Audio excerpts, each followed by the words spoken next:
जब सुने के होई भोजपुरी गाना, बस बजे के चाही गाना।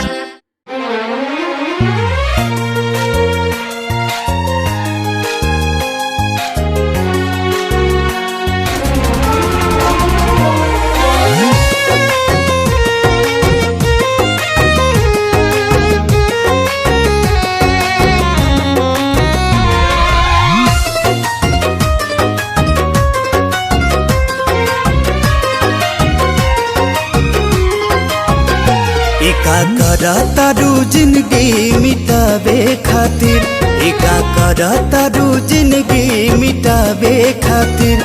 काश तनिका सरवल हो तू पावे खातिर, हो काश तनिका सरवल हो तू पावे खातिर। प्यार करेलू तू कितना बतावे खातिर, प्यार करेलू तू कितना बतावे खातिर। काश तनिका सरवल हो तू पावे खातिर, ओ काश तनिका सरवल हो तू पावे खातिर।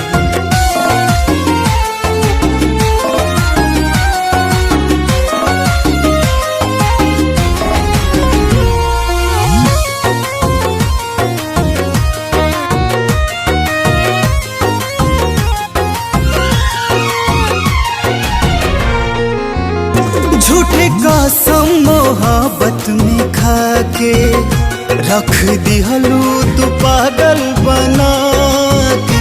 अब तो जियल न जाला जिंदगिया, दिल में दर्द सबसे छुपा के।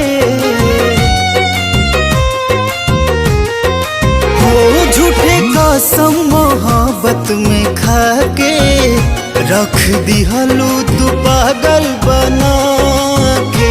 अब तो जियल न जाला जिंदगिया, दिल में दर्द सबसे छुपा के, दिल में दर्द सबसे छुपा के।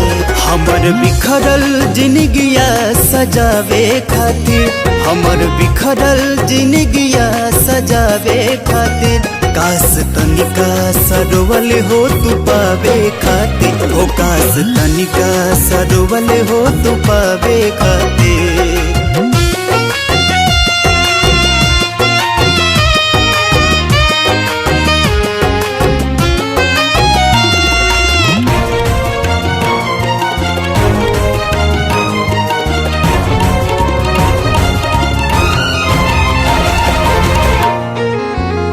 जान अपन तू हमके बना के, खुदे हो गईलू दूसरा के जाके।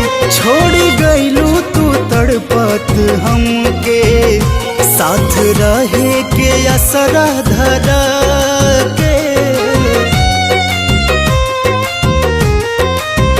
हो जान अपन तू हमके बना के, खुदे हो गईलू दूसरा के जाके। छोड़ गईलू तू तड़पत हमके, साथ रहे के असरा धरा के, साथ रहे के असरा धरा के।